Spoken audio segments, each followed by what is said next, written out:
মুর্শিদাবাদ পৌরসভার চেয়ারম্যান ইন্দ্রজিৎ ধরের সাংবাদিক বৈঠক। ওয়াসেফ মঞ্জিলের কাজ শুরু হয়েছে এবং মুখ্যমন্ত্রীর হাত ধরে আমাদের ইতিহাস জেগে উঠেছে। ঘণ্টাঘর থেকে শুরু করে বাংলার 3টে গেট থেকে শুরু করে এবং উন্নয়ন। বিজেপিকে দেখুন, বিজেপিরা কালো চশমা পরে তৃণমূল উন্নয়নে দেখতে পাবে না। আমাদের চুনাকালী মোড় থেকে ভগবানগোলা পর্যন্ত প্রায় 70 কোটি টাকার কাজ চলছে এবং এসডি অফিস থেকে আমাদের ফরাসডাঙ্গা পর্যন্ত 9 কোটি টাকার ডেভেলপমেন্ট চলছে এবং মুর্শিদাবাদ পৌরসভা এই মুহূর্তে প্রতিজ্ঞাবদ্ধ প্রায় 10 কোটি টাকার ডেভেলপমেন্ট চলছে 1 থেকে 16টা ওয়ার্ডে। এবং আমরা মানুষকে বলেছি মুর্শিদাবাদ শহরে সুইমিং পুল দেবে এবং মুর্শিদাবাদ শহরে যে সমস্ত সমস্যা আছে দ্রুত তার সমস্যা সমাধানের এবং জল খুব দ্রুত মানুষের বাড়িতে পৌঁছবে। আমাদের যারা গৌরীবাবু যিনি দাঁড়িয়েছেন এমপি ভোটে, তার কাছে বাংলার মানুষ হিসেবে তথা মুর্শিদাবাদ শহরের মানুষ হিসেবে একটাই প্রশ্ন, তিনি 3 বছরে কি করেছে মুর্শিদাবাদ শহরের মানুষের জন্য এবং এই বিধানসভার মানুষের জন্য। কিন্তু আমরা একটা ওয়ার্ডে যা করেছি, ওনার কাছে স্বপ্ন, ওনার হার্ট অ্যাটাক না হয়ে যায় উন্নয়ন কাকে বলে। এই মুহূর্তে গোটা মুর্শিদাবাদ শহর জুড়ে গোটা বিধানসভায় কিছু না হলেও 1-150 কোটি টাকার কাজ চলছে। 1-150 কোটি, এখানে 70 কোটি, এখানে 9 কোটি, এই তো 80 কোটি হয়ে গেল। আমরা প্রায় 10 কোটির কাজ করছি এবং 50 কোটি জলের প্রকল্প, এতে হিসাব করে নিন। সুতরাং উন্নয়ন মানুষ চায়, মানুষ ভোট দেয় 5 বছরের তার আস্থা, 5 বছরের বিশ্বাস এবং 5 বছরের জন্য যে সম্পদ তিনি প্রয়োগ করেন ভোটের মাধ্যমে, তারা চায় যে তাদের পাশে যারা থাকবে, তাদের অভাব অভিযোগ যারা শুনবে, যারা কাজ করবে।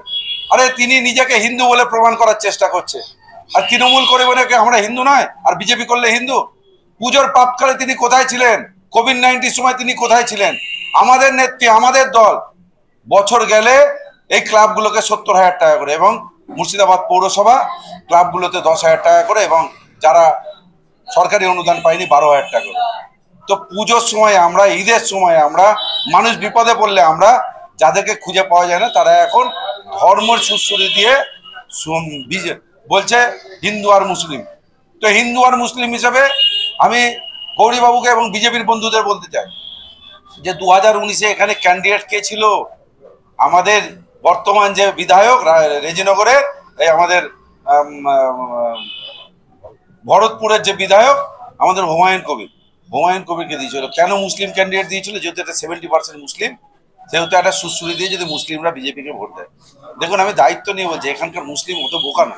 কারণ মুর্শিদাবাদ জেলায় আমরা দেখেছি মুসলিম লীগ ক্যান্ডিডেট দিয়েছে, কিন্তু কোনো মুসলিম লীগ কিন্তু মুর্শিদাবাদ জেলা থেকে জিততে পারেনি। সুতরাং এখানে ধর্মীয় সুশ্রুতি দিয়ে এখানে বিজেপি ফায়দা তুলতে পারবে না। আমরা এক থালে খাই, একই বিনতে দুটি কিছু, হিন্দু মুসলমান, এটা প্রমাণ করার প্রয়োজন নেই। সর্বক্ষেত্রে আমরা প্রমাণ করে থাকি এবং অগ্নি পরীক্ষা বারবারের জন্য দিয়ে আমরা জয়ী হই। ইন্দ্রজিৎ ধর বিগত দিনে সমাজসেবী ছিল, সে এখন জনপ্রতিনিধি। ইন্দ্রজিৎ ধর এখন মানুষের কাছে ভোট চাইছে কোন বার্তা? দেখুন, আমরা সত্যির কোনো বিকল্প নেই। আমরা প্রথমেই বলেছি বিজেপির মিথ্যা আর তৃণমূলের সত্যি। আমরা মানুষের কাছে নেতা না, মানুষের কাছে কর্মী হিসেবে থাকতে চাই। দেখুন, সমাজসেবী এমন একটা জায়গা, সব ধরনের কাজ আপনি কিন্তু করতে পারবেন। একজন প্রশাসনিক চেয়ারে বসে যেটা না করতে পারবেন, সমাজসেবী হিসেবে অনেক বেশি করতে পারবেন। দেখুন, আমার খারাপ লাগছে, এই মুর্শিদাবাদ শহরে একটা বসন্ত উৎসব করেছে, সেটা নিয়েও তিনি বিতর্ক করছেন। আর পার্শ্ববর্তী জেলা, সেখানে বীরভূম, সেখানে বসন্ত উৎসব হতো, কিন্তু এই কেন্দ্রীয় সরকারের অত্যাচারে এবং আমাদের বিশ্বকবি রবীন্দ্রনাথ ঠাকুরের উপরে যে অত্যাচার বা যে অপমান, এবং স্বামী বিবেকানন্দ থেকে শুরু করে আমাদের সুভাষচন্দ্র বোস থেকে শুরু করে প্রতি কটা ঋষি মনি ঋষিকে তারা অপমান করেছে। আমরা এটাই বাংলার মানুষকে বলতে চাই যে বাংলার কীর্তি, বাংলার সংস্কৃতিকে রক্ষা করতে হবে এবং বাংলার সাম্প্রদায়িক সম্প্রীতিকে রক্ষা করা আমাদের মূল কাজ। সাধারণ ভোটারদের উদ্দেশ্যে কিছু বলবেন?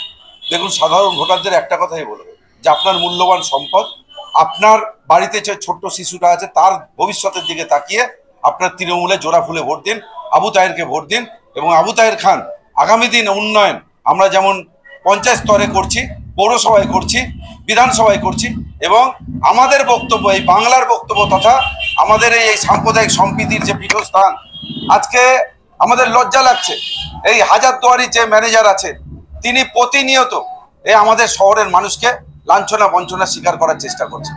মানুষ শহরে আসে, টুরিস্টরা আসে বহু আশা আকাঙ্ক্ষা নিয়ে, কিন্তু তারা ব্যর্থ হচ্ছে। আজকে পুরো হাজারদুয়ারিতে মানুষকে দেখতে দেওয়া হচ্ছে না, 70% ঘর বন্ধ করে রাখা হচ্ছে। এবং আমাদের যারা হস্তশিল্প বেচাকেনা করে, যারা বেকার যুবক, তাদের রুজি রোজগারে পেটে লাথ মারছে। এবং এখানে সাম্প্রদায়িক সম্প্রীতির পীঠস্থান ইমামবাড়ার ভেতরে একটা মসজিদ আছে, সেটাকেও নমাজ যেন না পড়তে পারে আমার মুসলিম ভাইরা, সেটাকেও বন্ধ করে দেওয়া হয়েছে। আমরা এটাই চাই। আমরা জানি একটা অফিসার এসছে, আজকে আছে কালকে থাকবে না, কিন্তু সেই অফিসারের উচিত সেখানকার অবস্থান, সেখানকার পরিস্থিতির উপর দাঁড়িয়ে মানুষের সাথে সম্পর্ক রাখা। এবং আমরা জানি টুরিস্ট স্পট মানে সেখানে সর্বধর্মের মানুষ আসবে, সর্ববর্ণের মানুষ আসবে। একটা টুরিস্ট যদি শুক্রবার আসে, সে নমাজ পড়বে না? একটা টুরিস্ট যদি আসে যারা 5 ওয়াক্তের নমাজ পড়ে, সে কি নমাজ পড়বে না? তাকে মসজিদ খুঁজতে হবে। যেখানে আমাদের নবাব এবং রাজারা, এখানে সর্বধর্মের মানুষ যেন সবকিছু করতে পারে, তার জন্য মন্দিরও আছে, মসজিদ আছে।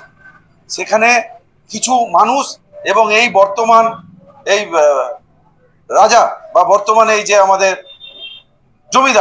জমিদারদের কথা মতো এরা সাম্প্রদায়িক সুশ্রুতি দিয়ে ভোট ফায়দা নেওয়ার চেষ্টা করছে। এটা ব্যর্থ হবে। আমি দায়িত্ব নিয়ে বলছি, গৌরীবাবু সামান্য 2200 ভোটে জিতেছে, এবার বুঝতে পারবে এই বিধানসভা থেকে কত ভোটে তিনি হারে। আমি দায়িত্ব নিয়ে মুর্শিদাবাদ শহরের তৃণমূলের সভাপতি হিসাবে এই শহর থেকে আমাদের অভিষেক বন্দ্যোপাধ্যায়, আমাদের নেতা অভিষেক বন্দ্যোপাধ্যায় এবং আমাদের নেত্রী মমতা বন্দ্যোপাধ্যায়কে লিড দিব।